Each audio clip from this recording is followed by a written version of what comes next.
Welcome back to the Shop on the Channel. Yeah, we're back again. So now that I've got this new rig set up with the spindle and all that,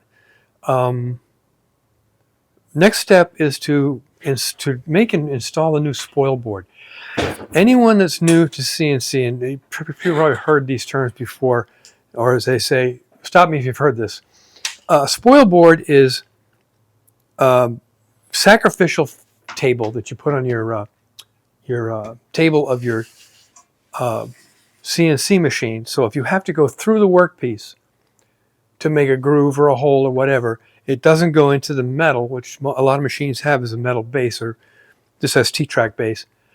That sacrifices itself, and then you can just replace it whenever you need to. The spoil board that came with this is, let me bring the camera down and give you a close-up. This is the spoil board system that came with the CNC. It has these extruded aluminum pieces. When you put them together like this, between the two is a T-track. Nice. And then screwed onto the T-track plate from the bottom is MDF, sacrificial MDF. I put another piece of 1/4 inch MDF on top to add just another layer. So I would basically keep these for a long time. Now, even though this has T-track, as you can see, wonderful T-track, and it goes all the way back to here, all the way in the back. The working surface, as you can see my finger is from here to here, not this whole thing. So I'm going to make a spoil board that's actually just the working surface. So when I flatten it, that's the whole mess right there. Now these pieces of MDF are held on with the tape and CA glue technique. You can see in this picture what I mean by spoil board. This is sacrificial stuff. So that's what I'm going to do. We're going to do that. First things first, I'm going to pull all of this off and then clean it up and then cut my new MDF piece to shape and then screw it down through here and here and there and there in the T-tracks with recessed bolt heads.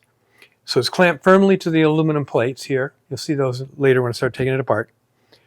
And that way I can do the 2x2 or 1x1 grid. I'm going to cut into the top of the spoil board, so I'll have indexed lines with the machine.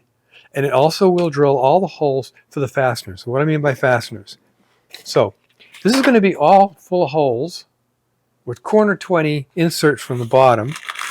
These things, little quarter 20 inserts.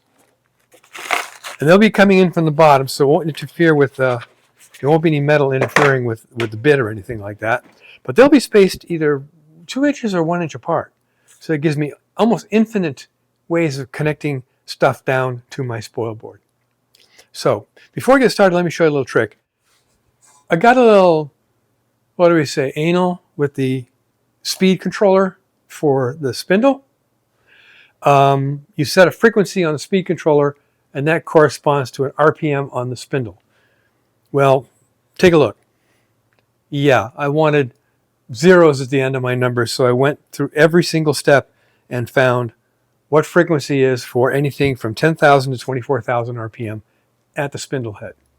And the way I did that was on Amazon. I got this little RPM gauge meter thing, and you put a little cut of silver tape on your spinning part, and then you spin your spinning part and you hold the test button and it counts your RPM, and then when you release it, it puts it into memory, and then you can put it on your notes, and then you can go to your computer and print out the label and put it on with the packing tape like I did here. So there's that. So let's start kind of disassembling this so we can set it up for the new spoil board. The first thing to do is just remove all of these pieces of 1/4 inch.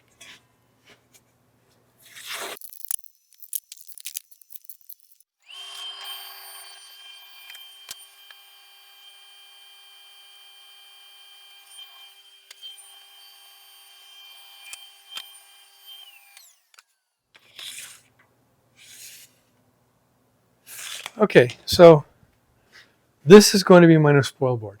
And the reason I'm leaving this MDF on is because I'm going to be drilling holes through this. So I need to have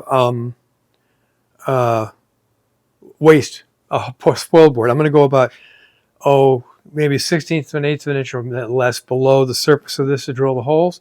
And I'll be drilling the holes for these inserts, but I'll have to flip it over and do a relief cut with a larger drill bit because these have a shoulder on them. I dropped a couple.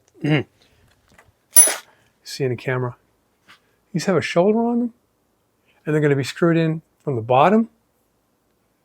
So I want them to be flush or a little bit more better than flush in recess into the bottom, so I don't get any, rises and lowers. And it's not super critical because I am going to surface the board with this. There's a surfacing bit.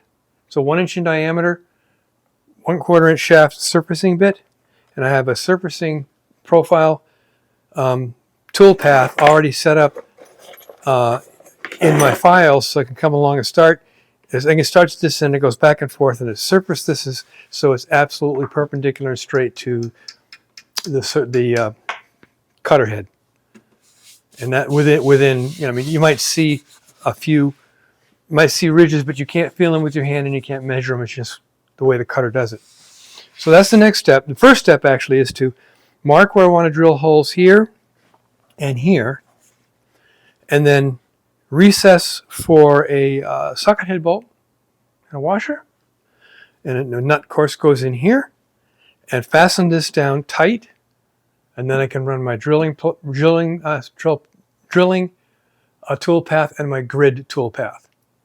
At that point, I take it all apart, take all these MDFs out, put it back down in place. It's already marked in aluminum, back down in place, and then screw it in tight, and that's my new spoil board. And I can, anytime I want, I can just make a new one, no issues. So let me get this fastened down, and we'll run some profiles. I won't show the entire thing because it takes a while, but I'll get it fastened down, and then we'll run the hole drilling and then the surfacing, or the other way around, whichever.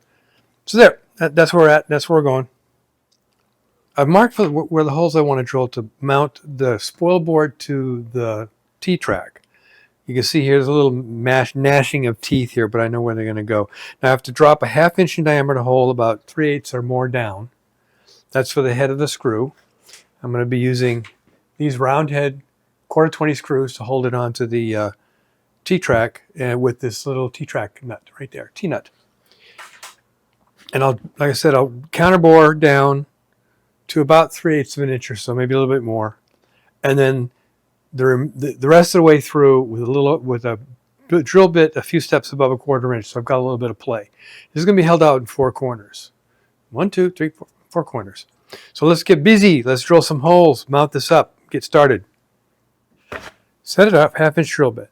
So I'm using a brad point, which would give me a point inside the hole to within which I can center the clearance hole for the 1/4 inch, 1/4 20 bolt. That's kind of convenient. So this gets drilled with a brad point. The clearance hole will be drilled with a twist drill because it's got a pointy front, top, bottom, pointy end, and it'll fit right in and basically self-center itself. But let me get this where I want it first. Oopsie.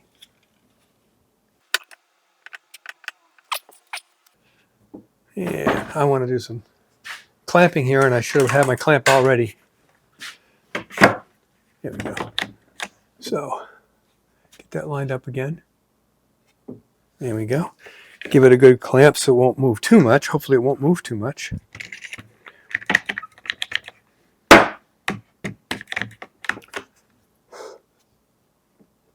There we go. And I've got to stop. Instead of using an electronic stop, for this I'm using the manual stop.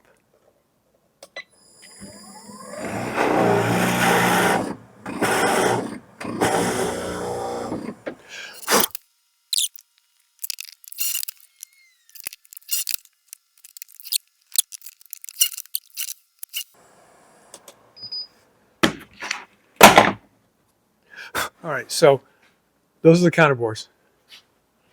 And the head of the screw is well below the surface, so there'll be no interference with the cutter on the machine. So now I want to get the twist drill out that I'm going to use to drill the clearance hole.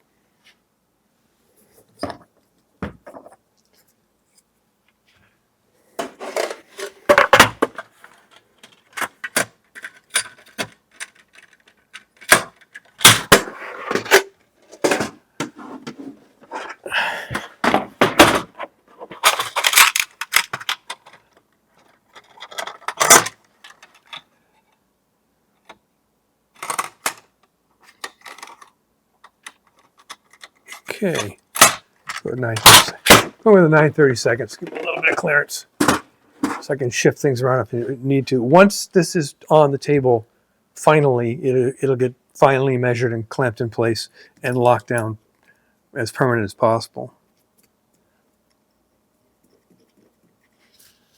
Okay, so I want to bring the table up. Notice this? There's a video on, link in the description, of me doing this crank thing for the drill press table.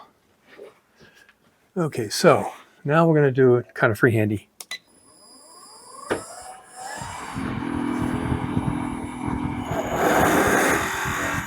Yep.